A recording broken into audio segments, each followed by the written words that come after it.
دوستوں آج کی اردو ڈکشنری کے لیے جن الفاظ کو منتخب کیا ہے وہ ہیں پرستش، عقیدت اور زیارت۔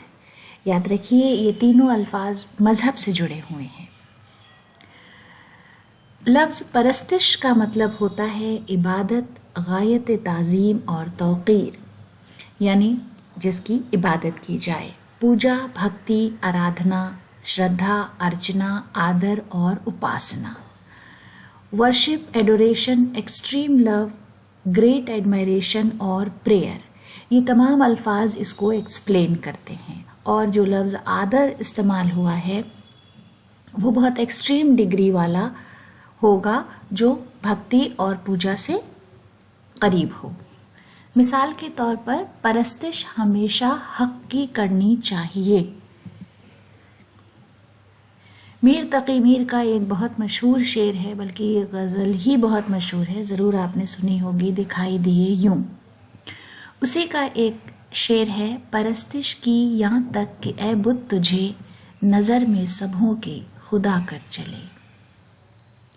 اس کے بعد لفظ عقیدت۔ عقیدت کا مطلب ہے ایمان، کسی بات کو درست اور حق جان کر اس پر دل جمانا یا راضی ہونا، کسی بات کی دل میں گرہ باندھنا، اعتقاد، ارادت، خلوص و محبت، وشواس، شردھا، پریم ایوم آستھا۔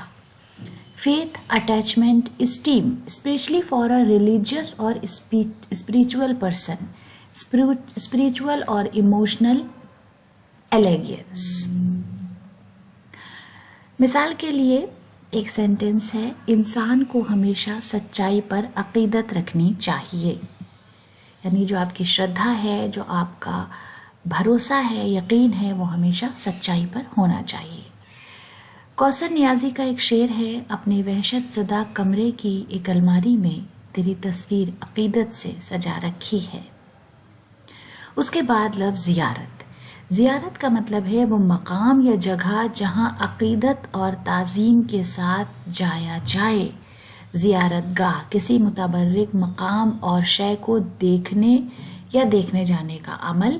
دیدار، وہ استھان جہاں شردھا اور آدر کے ساتھ جایا جائے۔ درشن، کسی پوتر استھان وستو کے درشن کو جانا، اور تیرتھ استھان کو جانا زیارت بولتے ہیں، اور تیرتھ استھان کو زیارت گاہ بولتے ہیں۔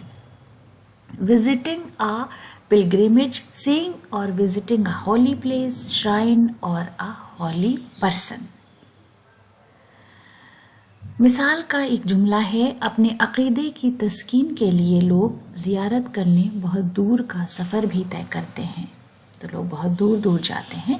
حیدر علی آتش کا ایک شعر ہے، زیارت ہوگی کعبے کی یہی تعبیر ہے اس کی، کئی شب سے ہمارے خواب میں بت خانہ آتا ہے۔ تو دوستو اسی شعر کے ساتھ آج کا ویڈیو ختم کرتے ہیں۔ اگلے ویڈیو تک آپ اپنا خیال رکھیے۔ ویڈیو دیکھنے کے لیے بہت بہت شکریہ۔